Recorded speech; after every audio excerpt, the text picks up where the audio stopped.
किया स्वीकार, रहने लगी अब उसके द्वार। सेवा करके समय गुजारा, किस्मत का कब चमके सितारा, इसी आस में लगी रही थी, कुछ भी तमन्ना नहीं कही थी।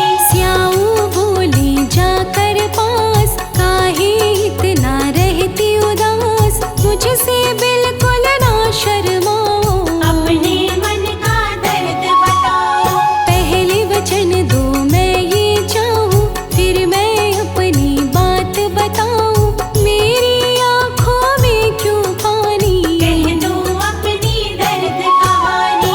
स्याऊ ने फिर सोच लिया था, भला करूंगी वचन दिया था, बहू ने मन की बात कही थी, कैसे मेरी कोख बंधी थी। वचन दिया है तुमको जो जाए ना बेकार, कोख तुम्हारी खोल दी, हो जाए बेड़ा पार।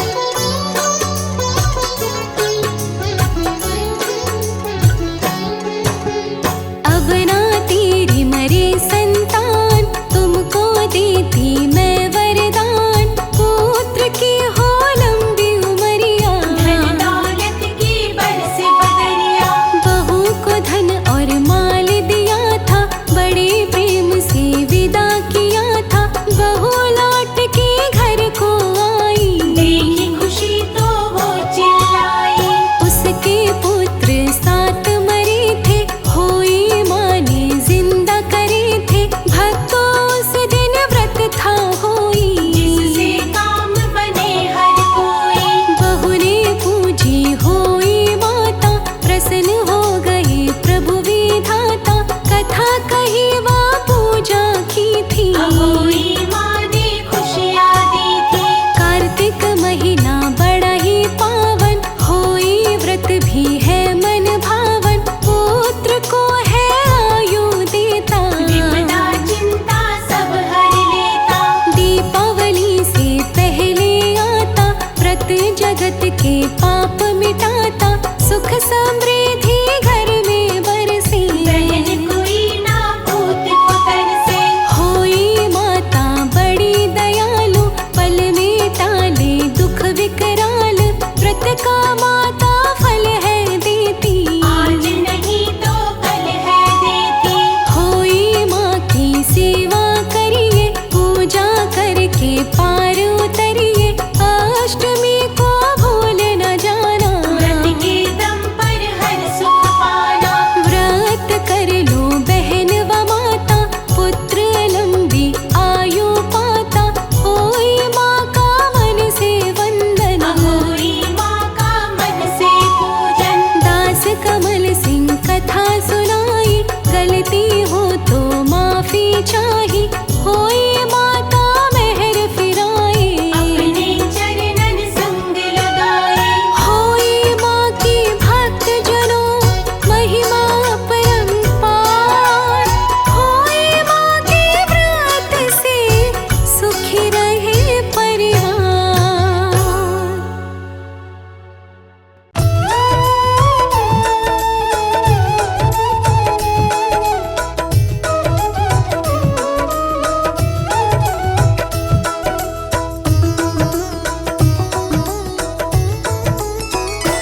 ओम जया होई माता, मैया जया होई माता, तुमको निस दिन ध्यावत, तुमको निस दिन ध्यावत, हर विष्णु विधाता।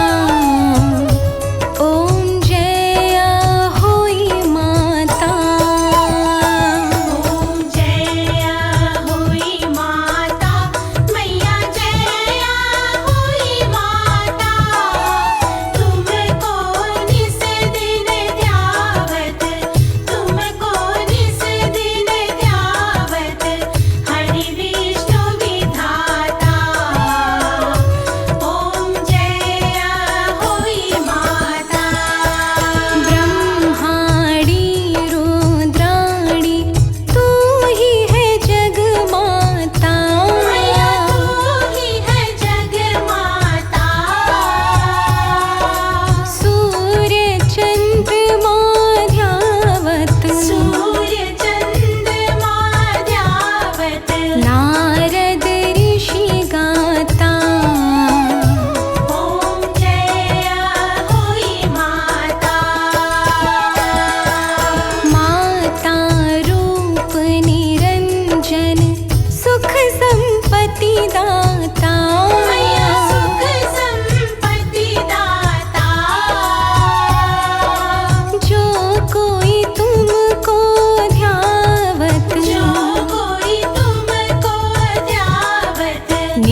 जग निधि से त्राता।